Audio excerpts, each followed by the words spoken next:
By the fall of 1995, we had decided to adopt again.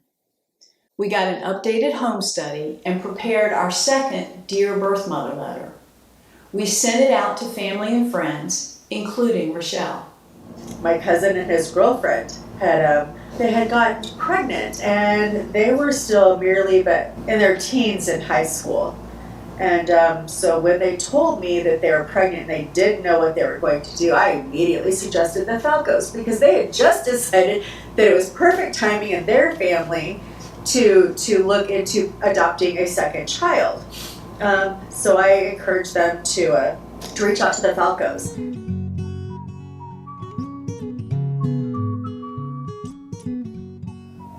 I was scared out of my mind when I found out I was pregnant. Was it? Finances were zero. I had no job, I was just in school. I had nothing. At the time, I was wanting to finish school because my other two siblings did not finish school. And I wanted to make my grandparents proud by going to beauty school. I was worried about everything. I really was. I worried about myself, the baby, my family, school. Everything just came just crashing. Everything. Rochelle is she's been my best friend since I was 12. I started babysitting her kids, and then her cousin happens to be the father of my kids, the father of KJ. It was New Year's Eve of 95.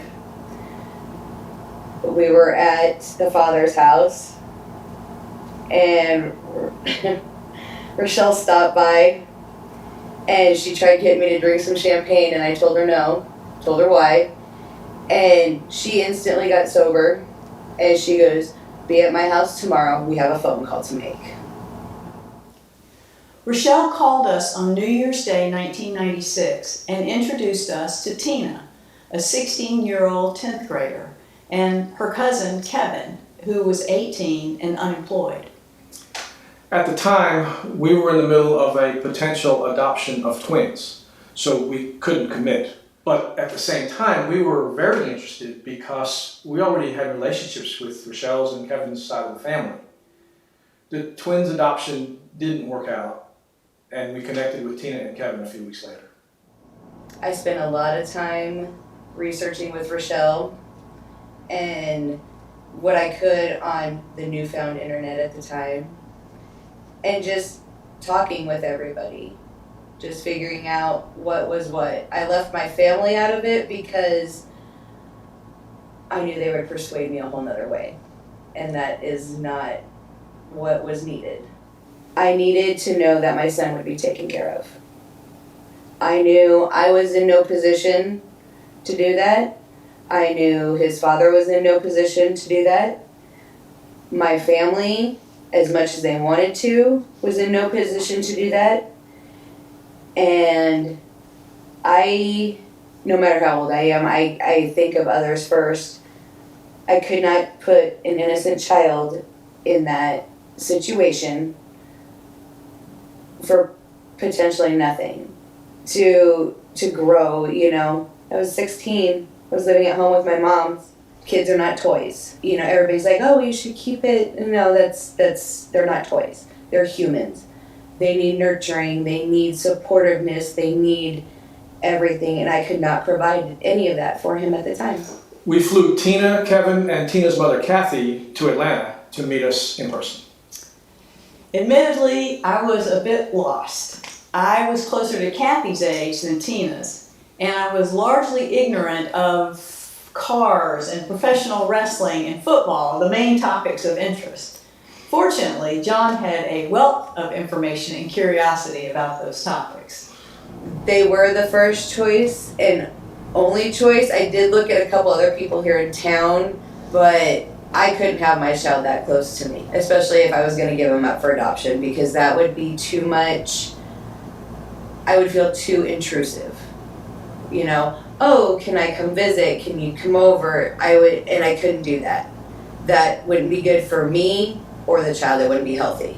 It would just be very, very confusing. So then that's why I was looking out of town, out of state, because I knew me couldn't have a child that close and not be overbearing.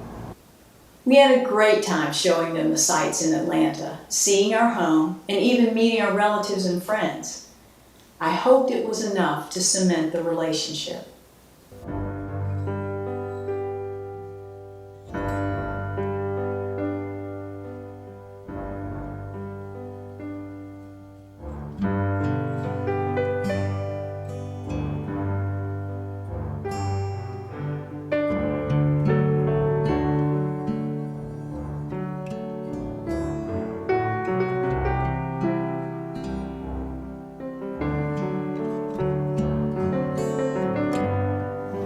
I'm a big believer in feelings, if that makes any sense. So the feelings that you get around you, you can just feel the decency, the good, the nurturing, you can feel all that. And that's something that obviously anybody wants for a family. They already had that, and they were establishing that because they were way more mature than what I was at the time. But so it was a fit. It was just there. We did have a match meeting with an adoption counselor, Phoebe, to formalize our agreement to work together toward an adoption. I don't know if there was actually an agreement. It was just more or less, we're the type of family that wants you involved, so we're going to come up as much as we can. We're going to keep you involved as much as we can. You keep us involved with your lives. It was just like another part of the family. We trusted that Phoebe would help Tina and Kevin navigate their feelings and the process after our visit was over. Before and after, I didn't have any counseling except for Phoebe. If I had any questions, I just called Phoebe. And she was a great listener, worked me through what little questions I had and everything. But I guess maybe I was overconfident because it didn't affect me as much as you would think it would affect a young girl. We stayed in touch by phone during the months leading up to KJ's birth. Then we traveled to Nebraska before the anticipated due date, which happened to coincide with Emily's second birthday. I got to spend a lot of quality time with just Emily without them. It was wonderful. Because I can honestly say when I went anywhere, I have my 4 daughters with me. So that part was amazing, and I got to put them in matching little outfits, and we did birthday parties, and it was great.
In the interim since Emily's birth, Rochelle had managed to convince Emily's paternal grandmother, Vernie, that Emily was indeed her son's child. This opened a new door to that side of her family and multiple half-brothers and sisters. My mother, who had come with us to Nebraska, also got to meet Vernie. Meanwhile, knowing our daughter was in good hands, we focused on Tina and the impending birth of her son. The birth experience was interesting. I was a typical teenage girl. I got up 5 o'clock in the morning, did my hair and makeup, matching with the outfit I wore, green, which is not my color, with green eyeliner, to go to the hospital and lay in a bed and give birth. But I did it because I'm weird. And everybody started funneling in. My mom, my dad, my stepmom, the Falcos, Kevin's family.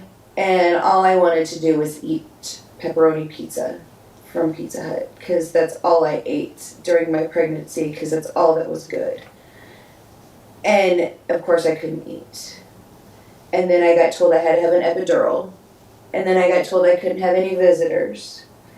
And then I was told I was hyperventilating. And then I was told it's time to push. Along that fact, I'm freaking out crying and they're trying to keep me still. And the best part is when everybody finally got in there, his head came out. And all I caught is 1, 2, and I yelled, I had twins. And the whole room bursted out laughing. And it was just his umbilical cord wrapped around his neck. And then a couple more pushes and he was out. The ugliest, most beautiful baby ever.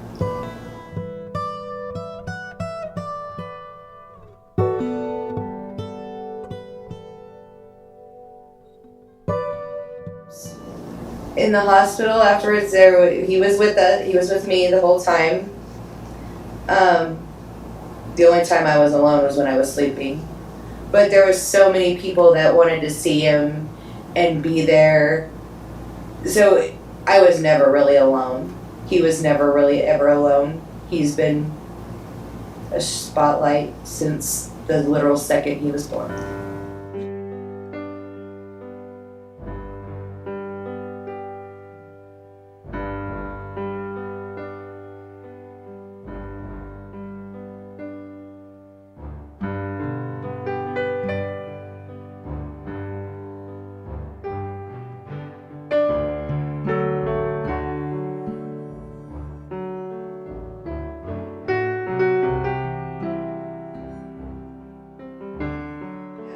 It was me being a mother, but more of a babysitter, which is fine, because I didn't need to have that immediate connection, because that would make it harder on me.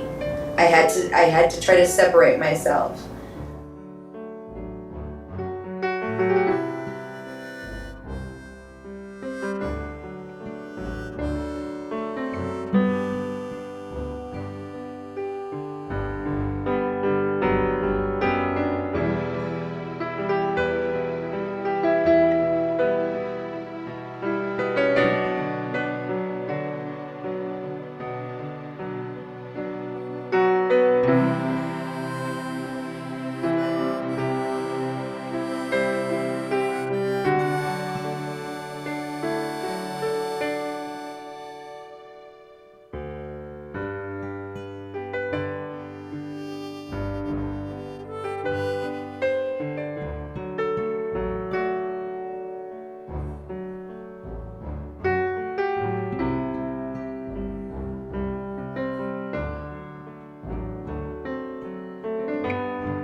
The number of people around didn't diminish once we left the hospital. We all went to a gathering with Tina's relatives, and then Tina and Kevin left. Afterward, we went to stay at Kevin's mother's house. There was no weird feelings at that point because we were all going to the same house. We made plans to go. We came home from the hospital and I went to the fair and had a hot dog. I didn't ride any rides, but I went to the fair. No normal person does that. But when you're content with your decisions and you're at peace with all of that, you're able to. As we had done with Rochelle, we had hired an attorney to represent Tina and Kevin. The day that I signed my rights away was the very next day after he was born. I almost didn't want to sign it, but yet I had to, because it wasn't that I didn't want to, it's a weird feeling. But then when you write your name and that relinquishes everything, it's weird. I knew it was right, but you don't know that feeling until you just sign your name one time and you're technically no longer a parent. Rebecca and Emily returned to Atlanta while KJ and I remained in Nebraska waiting for permission to leave. The hardest part was the 5-day wait before KJ could go to Atlanta. Everybody else went back but Dawn. I wasn't in school yet because it was summer. So I spent a lot of time one-on-one with KJ, and that was hard.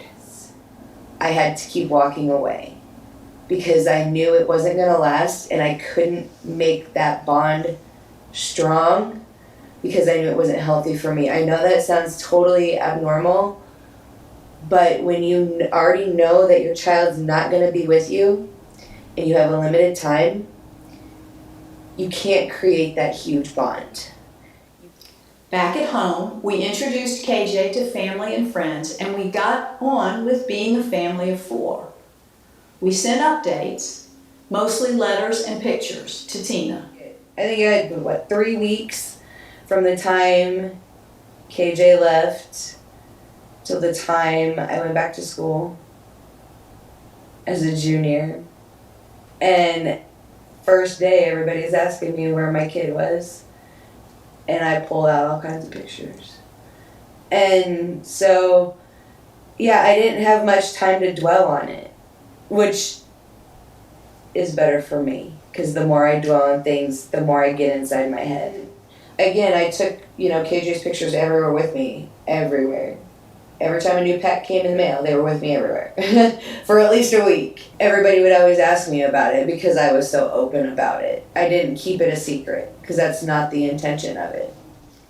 Before the days of cell phone cameras, I always ordered double prints when I developed film because I was recording history for other parents too.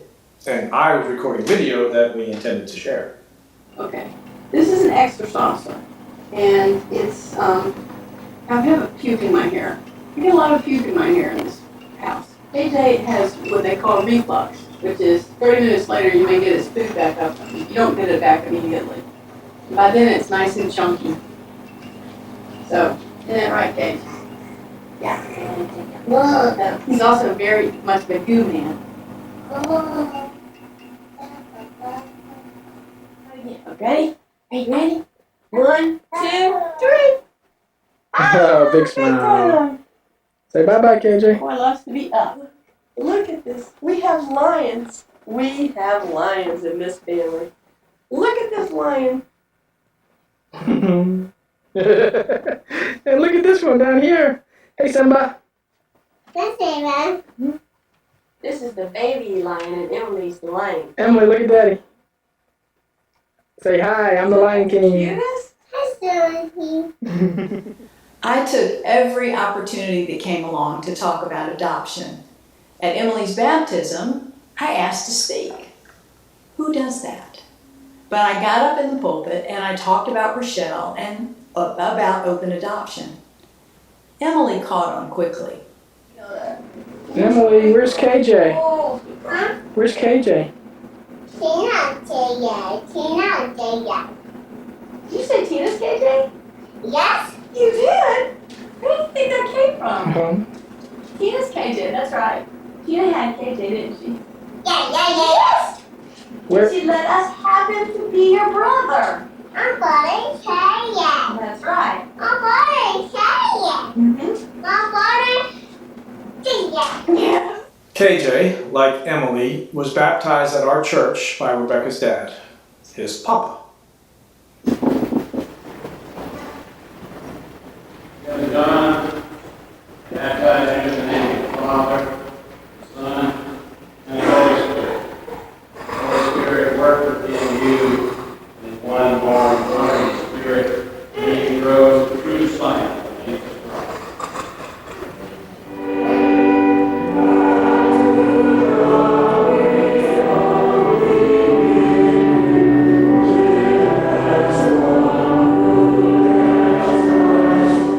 I wrote an additional service that we did at the party after church. This was an open adoption, and we're very grateful to KJ's birth parents that we were chosen to be his parents. So it starts with a prayer and ends with a prayer. So if you would, let us pray. God, our Creator, thank you for the waiting and the joy. Thank you for new life and for parenthood. Thank you for the gift of Kevin John, entrusted to our care. May we be patient and understanding, ready to guide and forgive, that in our love, KJ may know your love. May he learn to love your work and the whole family of your children. Lord, who has blessed our family with this beautiful child, bless KJ's birth parents, Tina and Kevin, too. Though we cannot fully understand their grief at having to place KJ for adoption, you, in your infinite wisdom, know and feel their grief and have the power to heal us all. Tina shared these reflections 1 month after her son's birth. Dear John and Rebecca, I wanted to let you know that I really appreciate you adopting KJ. Although it was very hard to watch him go, I know that with a loving family like yours, he will be well taken care of and very much loved. I also wanted to thank you for everything you did for Kevin and me while I was pregnant and after KJ was born. I don't think we could have found a better family. Emily and KJ are very lucky. Dear God, help Tina and Kevin go forth to fulfill the promise of their futures, knowing that we celebrate their lives and the stories they continue to create, and knowing we honor them as this child's proud heritage. John wrote a song that we performed. On the day we were married, Pray for a child. prayed for a child. But try as we might, we could not conceive. We questioned the giver of life to explain. Given in love was the answer received. The child of our dreams surprised and amazed us. Her birth brought us hope like a return of the dove. Chosen as parents, we cried as we held her, born to another and given in love. 18 months later, it happened again. Teenagers in love had created a life. Their love for this child led them to come. Selfless and trusting, their choice went so right. The child of our dreams surprised and amazed us. His birth brought us hope like the return of the dove. Chosen as parents, we cried as we held him, born to another and given in love. Twice must we receive these two children with thanks. Their presence has filled our lives with such joy. We ask for the wisdom, the humor, and faith entrusted to us, a girl and a boy. Lord, help us raise them honest and proud. Help them learn where they come from and claim all their due. Help them believe that we love them as their birth parents do. For they were given in love, let them know that is true. Children of our dreams, you surprise and amaze us. From the day you were born, you have brightened our lives. Chosen as parents, we cry as we hold you, born to these others and given in love. Chosen as parents, we cry as we hold you, born to these others and given in love. We decided to invite Tina, Kevin, and Rochelle to visit us during the Christmas holidays so they could experience their children in our home environment. Rochelle couldn't make it, but Tina and Kevin came, and they met more of our family and friends. The first contact was KJ was 6 months old. It was around Christmas. We were flown to Georgia. It wasn't, for me, it was, again, just like visiting family. Oh, there's kids to play with. Yeah, he's mine, but not mine. you know, I guess my separation of that, it may be cold, but yet it's a coping mechanism that worked for me because I didn't overstep my boundaries and confuse him. And that was my main focus. Okay. All right. Good. Happy New Year. Happy New Year. Yeah. We're now interviewing. Talk about KJ.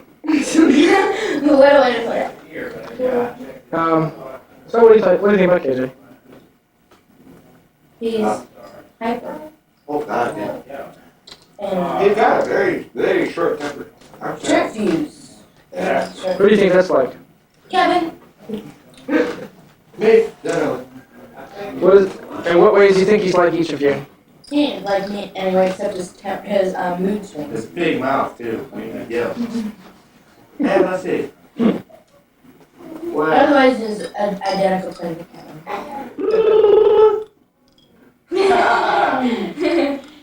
He only smiles for a few seconds at a time. he's like, It's like he smiles for like 5 seconds, quits, and does it all over again. It's just like he's got the cutest little giggle. yes, he does. After that holiday visit, we stayed in contact, but we went back to our busy lives. John and I were both working full-time, and I was studying for and taking the Georgia bar exam. Meanwhile, Emily and KJ were in a wonderful daycare. In January 1997, KJ's adoption was finalized.